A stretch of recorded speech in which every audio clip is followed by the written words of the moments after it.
महापरिनिर्वाण दिवस के रूप में देश आज मना रहा है डॉक्टर भीमराव अंबेडकर की पुण्यतिथि। राष्ट्रपति, उपराष्ट्रपति और प्रधानमंत्री सहित कई गणमान्य व्यक्तियों ने दी श्रद्धांजलि।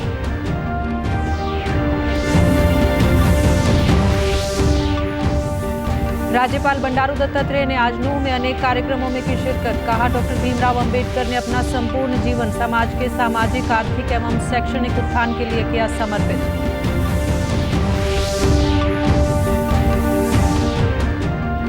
केंद्रीय राज्य मंत्री कृष्णपाल गुर्जर ने पलवल में विभिन्न सड़क निर्माण कार्यों का किया शुभारंभ। कहा, प्रदेश सरकार सभी क्षेत्रों में लोगों को बेहतर सुविधाएं प्रदान करने के लिए कर रही है निरंतर कार्य। और किसान आंदोलन के कारण 1 साल से सड़क और रास्ते बंद होने से देश की जनता परेशान।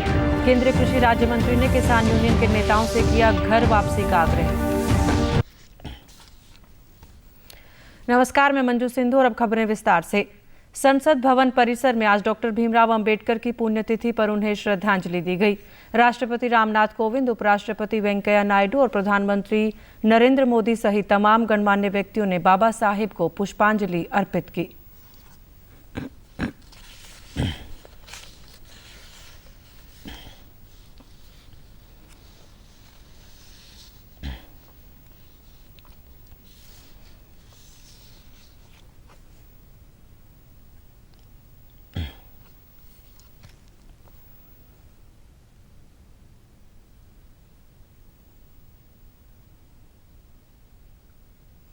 राज्यपाल बंडारू दत्तात्रेय ने ट्वीट कर बाबा साहेब को श्रद्धांजलि देते हुए कहा कि भारत रत्न डॉक्टर भीमराव अंबेडकर को उनकी पुण्यतिथि पर विनम्र श्रद्धांजलि।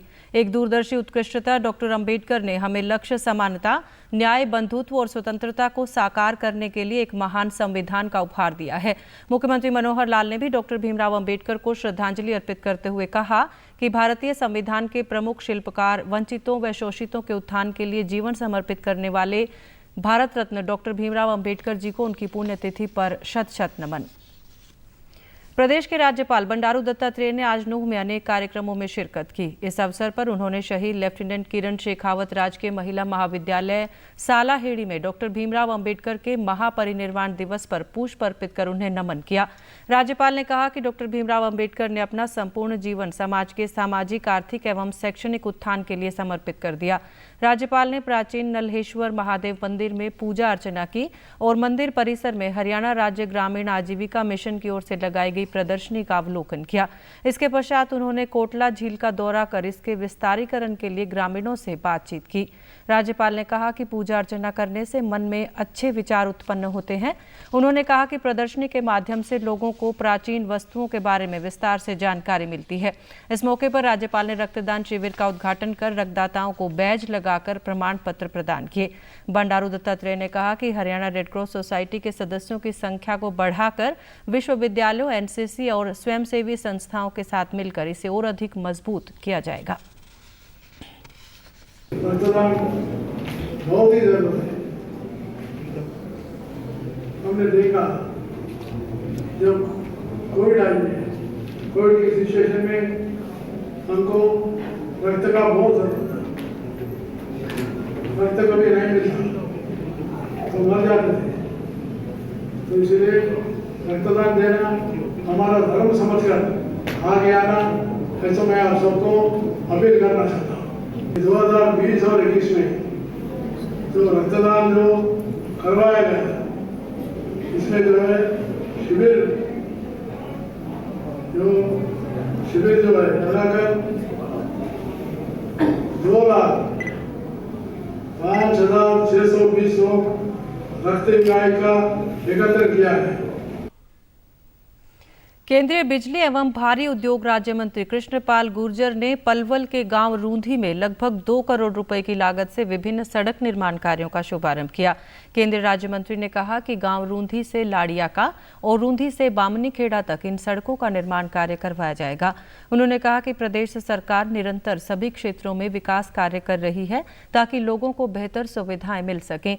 कृष्णपाल गुर्जर ने कहा कि राष्ट्रीय राजमार्ग 19 पर लोगों को जाम से निजात दिलाने के लिए ऊपरगामी पुलों का निर्माण करवाया गया है।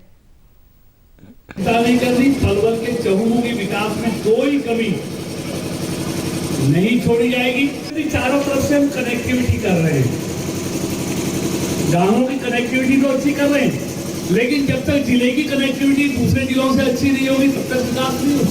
जितनी नहरें हैं, नहरों का जाल है हकीम में, होडल में और पलवल में,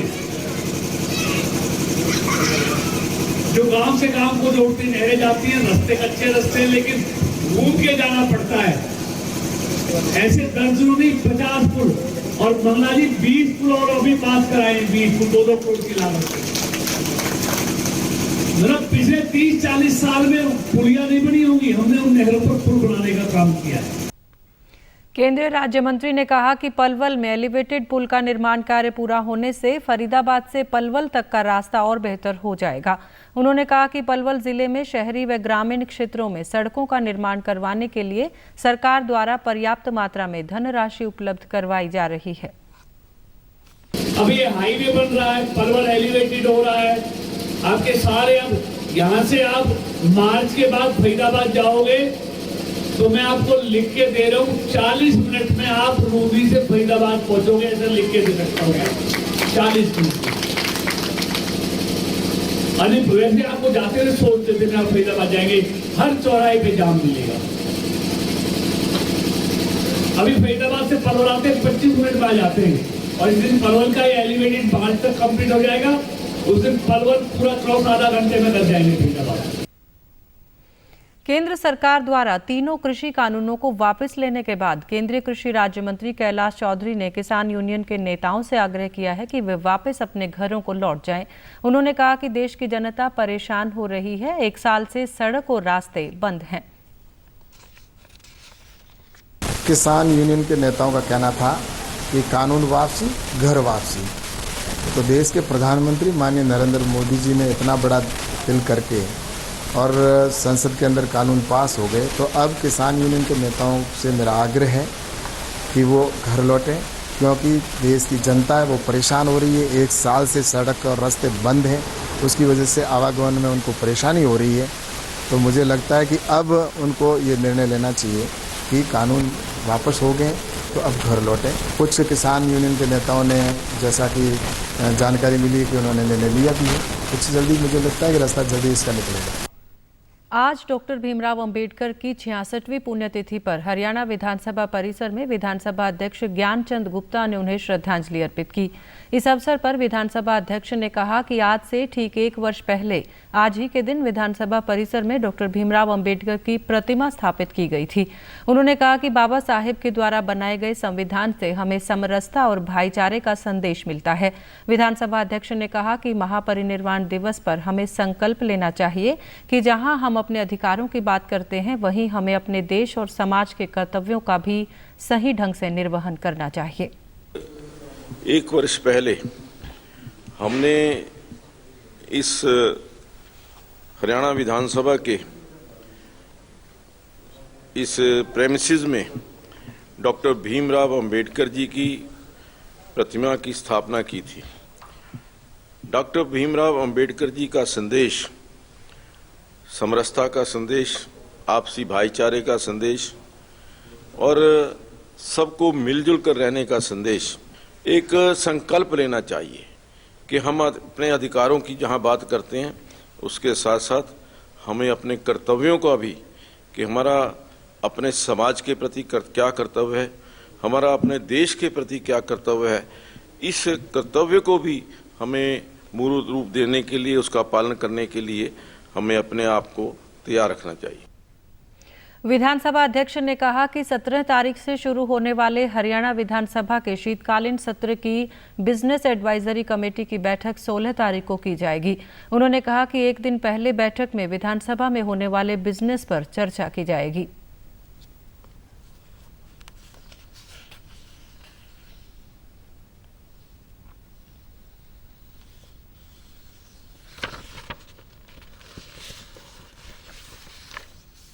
सारे जो कार्य उसके पश्चात करने होते हैं बैठक के, उसमें थोड़ा सा जल्दबाजी करनी पड़ती है। इसलिए हम ये सोच रहे हैं कि 1 दिन पहले जो बीएसी की बैठक है उसमें बैठ करके पूरा हम सत्र किस प्रकार से चलाएंगे उसकी अच्छी सी चर्चा हो सके। हिसार जिले के दयानंद ब्रह्म महाविद्यालय में आयोजित धार्मिक कार्यक्रम में कल गुजरात के राज्यपाल आचार्य देवव्रत बतौर मुख्य अतिथि शामिल हुए। इस अवसर पर उन्होंने महाविद्यालय परिसर में 50 लाख रुपए की लागत से नवनिर्मित छात्रावास का लोकार्पण किया। उन्होंने महाविद्यालय विस्तार के लिए 5 लाख रुपए देने की घोषणा की। गौरतलब है कि राज्यपाल आचार्य देवव्रत ने वर्ष 1975 से 1978 तक इसी महाविद्यालय से शिक्षा प्राप्त की थी। राज्यपाल ने कहा कि राष्ट्र की प्रगति के लिए हम सभी को अपने दायित्वों का पूरी जिम्मेवारी से निर्वहन करना चाहिए। उन्होंने कहा कि किसी भी समाज की समृद्धि के लिए शिक्षा का प्रचार प्रसार करना अति आवश्यक है। इसके साथ साथ जल संरक्षण, रक्तदान और समाज सेवा के व्यापक क्षेत्र में सकारात्मक भूमिका निभाने के लिए समाज के नागरिकों को अपना सहयोग देना चाहिए। संस्थापक स्वामी दयानंद सरस्वती और उनके अनेक शिष्यों में से महात्मा हंसराज जी, उनकी परंपरा से डीएवी संस्थाओं का प्रारंभ हुआ और उसी काल से आज तक लगभग 1000 शिक्षण संस्थाएं भारत के कोने कोने में वैदिक प्रचार का अभियान लेकर के आगे बढ़ी। एक बालक को जैसा चाहिए हम अध्यापक बना सकते हैं, यदि ईमानदारी से बालक पर परिश्रम हो और उसके हर चीज को निखारने का प्रयास हो तो बहुत कुछ हम समाज को बना सकते हैं। मुख्यमंत्री मनोहर लाल ने कल गुरुग्राम के ताऊ देवीलाल स्टेडियम में प्रवासी एकता मंच द्वारा डॉक्टर राजेंद्र प्रसाद की जयंती के उपलक्ष्य में आयोजित कार्यक्रम में शिरकत की। उन्होंने इस अवसर पर डॉक्टर राजेंद्र प्रसाद को श्रद्धांजलि दी।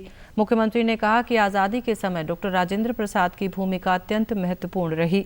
वे राष्ट्रपिता महात्मा गांधी के साथ जुड़े और देश को आज़ाद कराने में योगदान दिया। उन्होंने कहा कि जब देश आज़ाद हुआ तो उन्हें देश का पहला राष्ट्रपति बनाया गया। वे संविधान सभा के सदस्य भी रहे और संविधान की रचना में कई नए आयाम जोड़े। इस अवसर पर मुख्यमंत्री ने कहा कि आज प्रदेश का नाम पूरे देश में अग्रणी राज्यों में शामिल है। यहाँ पर उद्योगों की संख्या भी अपेक्षाकृत अधिक है और हरियाणा की आर्थिक स्थिति व प्रति व्यक्ति आय भी सबसे अच्छी है। फतेहाबाद के टोहाना के दीपक माड़िया किसानों को रासायनिक उर्वरकों के स्थान पर जैविक खादों का प्रयोग करने के लिए जागरूक कर रहे हैं।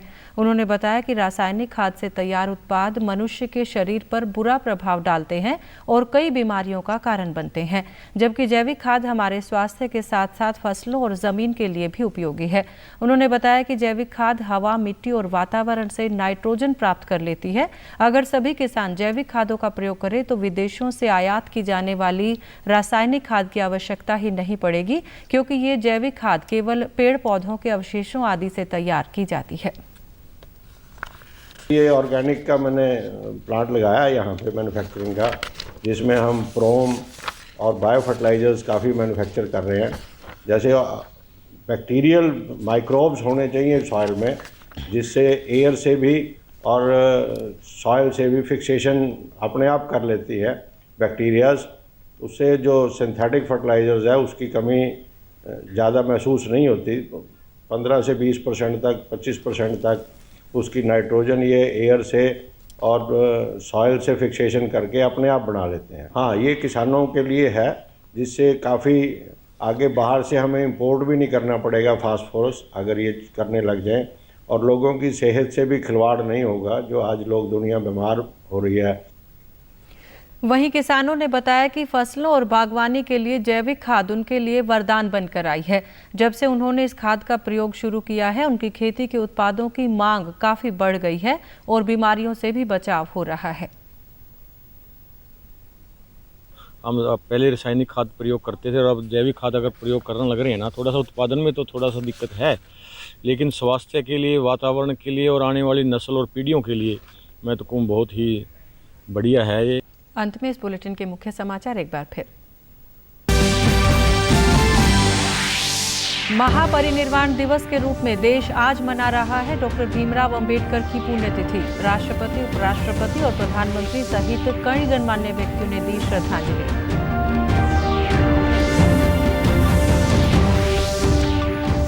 राज्यपाल बंडारू दत्तात्रेय ने आज नूह में अनेक कार्यक्रमों में की शिरकत। कहा, डॉक्टर भीमराव अंबेडकर ने अपना संपूर्ण जीवन समाज के सामाजिक, आर्थिक एवं शैक्षणिक उत्थान के लिए किया समर्पित।